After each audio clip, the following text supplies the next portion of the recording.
क्या भारत और पाकिस्तान के बीच में एक बार फिर से कोई जंग हो सकती है?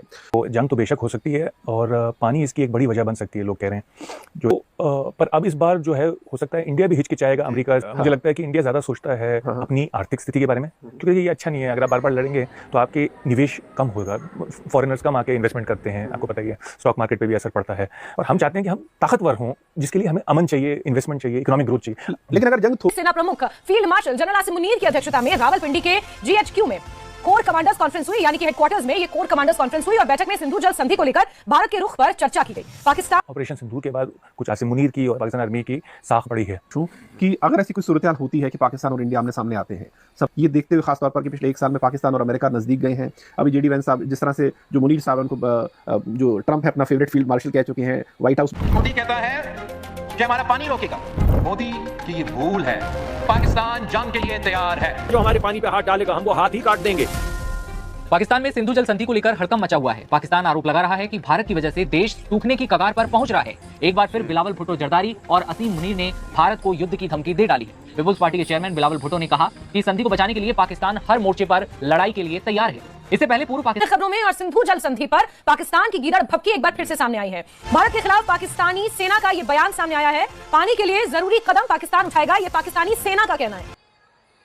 तो मोहसिन साहब, पहली जो अभी मेरे टॉप ऑफ द माइंड है वो यही है कि बहुत सारे हलकों में इस बात की चर्चा की जा रही है कि क्या भारत और पाकिस्तान के बीच में एक बार फिर से कोई जंग हो सकती है। और अभी मैं कुछ दिन पहले पाकिस्तान टीवी पर जो वहाँ के रक्षा मंत्री हैं ख्वाजा आसिफ, उनका एक स्टेटमेंट भी सुन रहा था। तो उन्होंने कहा कि हाँ, ये जो भारत ने हमारा पानी रोक रखा है, अगर हमारे ऊपर सर्वाइवल का संकट आया, हालांकि इस तरह की बातें वो काफ़ी टाइम से कर रहे हैं, तो हम जंग कर भी सकते हैं।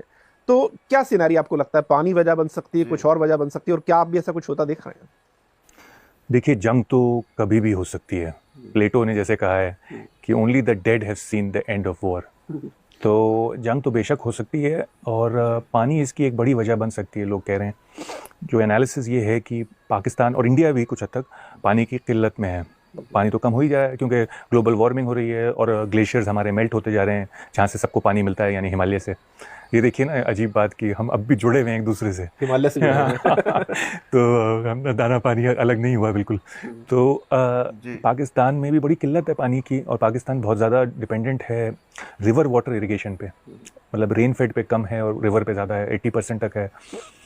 तो अगर इसमें पानी की फ्लो कम होती है इन रिवर्स में, और क्योंकि हमने सस्पेंड कर दिया है इंडस वाटर ट्रीटी, तो दूसरी तरफ शक बढ़ सकता है। और जैसे कहते हैं ना, मरता क्या ना करता, हो सकता है पब्लिक का नीचे से प्रेशर बने कि कुछ करो तो, और सरकार क्राइसिस में आ जाए, तो हो सकता है कि इस पे जंग शुरू हो जाए। क्योंकि बात ये भी हो रही है कि हम शायद बिल्ड करने वाले हैं या कर रहे हैं छोटी डैम्स कश्मीर में, उन्हीं नदियों पे जो जाके आगे सिंधु नदी से मिल जाती हैं। तो ये भी मुमकिन है कि वो एक बाइस बन जाए जंग का। दूसरा, जो फॉरेन अफेयर्स में एक आर्टिकल आया है कि अगर कोई बलोच सेपरेटिस्ट ग्रुप या टीटीपी का कोई छोटा ग्रुप हमला करता है और जिसमें काफ़ी पाकिस्तानी सिपाही मारे जाते हैं, तो वो भी एक बाइस बन सकता है कि भाई। लेकिन ये तो अभी हो ही रहा है, ये चीज़ तो काफ़ी वक्त से हो रही है। ये चीज़ हो रही है, पर कोई ऐसा नहीं हुआ है कि कोई सेंसिटिव चीज़ उड़ा दी गई हो। मिसाल के तौर पे कोई नेवल शिप उड़ा दी, ग्वादर में पोर्ट में कोई उड़ा दिया जाए, या मिसाल के तौर पे कोई बड़ा जहाज़ उड़ा दिया जाए, या कोई मेजर मिलिट्री इंस्टॉलेशन को उड़ा दिया जाए, तो मुमकिन है वो भी एक बाइस बन सकता है। और ये भी हो सकता है कि जैसे हिंदुस्तान ही की तरफ से हो जाए, जैसे हुआ था मतलब सिंदूर में, कि किसी बात पे कोई हिंदुस्तान के अंदर कोई टेररिस्ट अटैक हो, जैसे पास्ट में हुआ है। तो कई सूरतें हाल ऐसी हैं जिसमें हो सकता है। बिल्कुल बिल्कुल। लेकिन मोहसिन साहब, इसका ये धमकी तो पाकिस्तान की तरफ से दी जा रही है काफ़ी टाइम से कि हम जंग कर सकते हैं, तुमने पानी रोका, या कुछ और इस तरह की बातें। लेकिन ये भी हमने पिछले काफ़ी वक्त में देखा कि पाकिस्तान हिंदुस्तान के साथ आमने सामने की लड़ाई से बचता है, क्योंकि उसे पता है कि वहाँ पर हमारी ताकत का कोई मुकाबला नहीं है। तो प्रॉक्सी वार उसकी सहूलियत में भी पड़ता है, उसके लिए आसान भी है बेशक। तो ये इस रियलिटी से वाकिफ होने के बावजूद कि आमने सामने की लड़ाई तो हम लड़ नहीं सकते हैं, फिर क्या वो इस तरह की जो बातें की जा रही हैं सिर्फ बातें हैं, या इस कॉन्फिडेंस के पीछे और वजह है? क्या पाकिस्तान को ये लग रहा है कि ईरान जंग में उसने अमेरिका की जो मदद की है, उसके बाद उसे अमेरिका से पर्दे के पीछे कोई मदद मिल जाएगी और चीन तो उसके साथ आई? क्या इस तरह का भी कोई कॉन्फिडेंस है?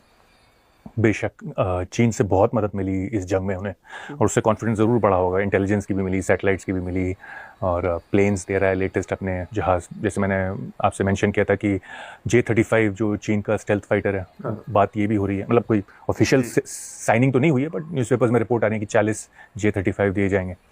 इसका कोई अमेरिका के अलावा इसका कोई तोड़ नहीं है दुनिया में, इस J-35 का। तो वो कॉन्फिडेंस है कि चाइना, दूसरे आप सही कह रहे हैं कि अमेरिका की काफ़ी मदद की उन्होंने इस ईरान जंग में सुलह करके, तो कुछ ना कुछ मांगेंगे तो जवाब में वसूली तो करेंगे। पर अब सवाल ये है कि वसूली किस किस्म की होगी। मेरे ख्याल से आर्थिक होगी, क्योंकि पाकिस्तान की आर्थिक स्थिति बहुत ख़राब, माली हालात बहुत ख़राब है पाकिस्तान के, और उनको सख्त ज़रूरत है या तो टैरिफ की रिडक्शन हो या कुछ इन्वेस्टमेंट्स के लिए